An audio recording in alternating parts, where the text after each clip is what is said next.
Hey all, Amanda here, teaching you more about transforming problems into pleasure, and today I'm going to teach you how to land the first kiss on your first date with someone. I'm a licensed marriage and family therapist and a certified sex therapist, and we're going to discuss how to initiate a kiss on a first date.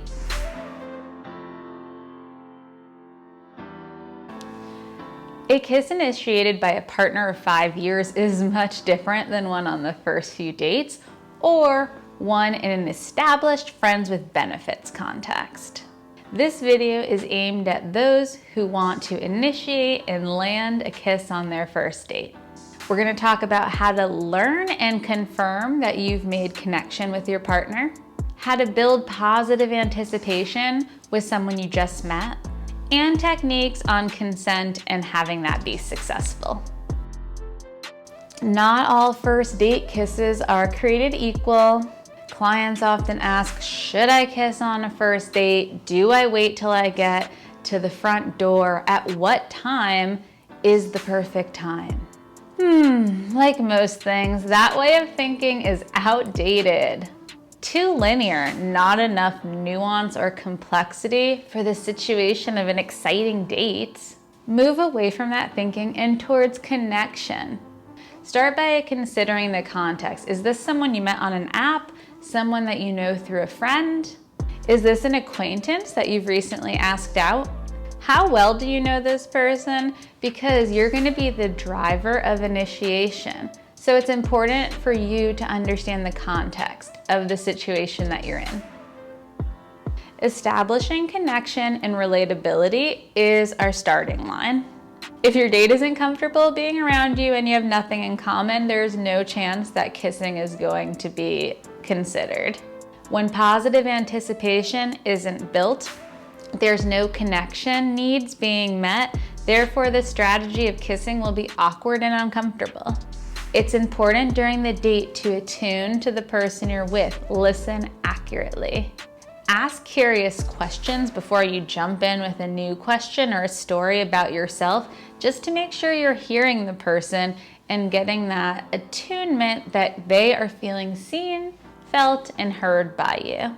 So this might sound something like this. One person on the date says, I love Machine Gun Kelly. His music literally speaks to my soul. And then the person that's on the date says, really? I'm actually a fan of his as well.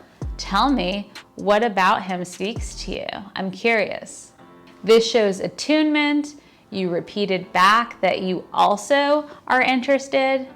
Of course, only do this if you're actually interested. If you're not interested, please don't be lying to your dates just to get a kiss. That does not make any sense, as you'll hear in our last point on consent. So be looking for signs, eye contact, body language, that the person you're at the date with is interested in you and feeling connected. You need connection to get to our next point. Anticipation and flirting. So when you ask, should I wait till the end of the date to kiss? Not necessarily. Let's consider thinking about it in a different way. For anticipation to build organically, there has to be comfort that's being built from the second half to the third end of the date. This is where opportunity begins to arise to start building anticipation towards that connection and initiation moment. What is important to think about is before initiating a kiss, are you talking about things that aren't interesting to your date and they're zoned out, or are you two back and forth bantering and connecting? The first kiss needs to be easeful. It's better to just skip the first kiss than have it be awkward. So if there's like a table in the middle of you or a center console, please don't even try. That is not how we want our first kiss. Be physically close in a way that leaning in appears confident and easy. Having back and forth flirting and banter, like we've talked about, connection and anticipation all leads into a very easeful connection if both people are receptive.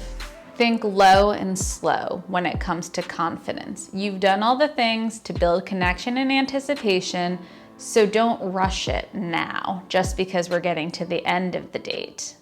Getting in close proximity, making eye contact, and being engaged with your date is all needed. So before we make the move, we establish overt consent. We do this by asking questions. Questions are overt communication so that we agree on points of what's happening between us. We want to communicate clearly what we do and do not want. This is very important because if we don't speak it, we start to restrict the conversation about what is and isn't okay.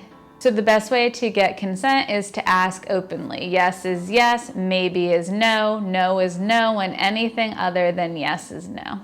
So you can say things like, I love your lips, would you let me kiss them? You could say something like, I've really enjoyed our time together, I would love to kiss you, how do you feel about that? There are different ways based on the type of conversation and flirting that you've had. However, overt communication is important because we want to start clearly and overtly communicating what we do and don't want in terms of sensuality in this exchange with this new person. So now that we've talked about building up confidence, how to build positive anticipation, and that we've talked about overt consent, these are our favorite strategies for how to initiate the first kiss. What are your favorite strategies? I personally love more communication, the more the better, hence why I created a paid webinar on communication. Type in YouTube 10 for $10 off. And if you like this video, hit like, subscribe, and the bell. I release new videos Wednesdays, 9 a.m. Eastern Standard Time. And if you want to say hi, Facebook, Instagram, Twitter, or YouTube at The Sex Healer or at Amanda Pasciucco. See you then, and thanks for watching.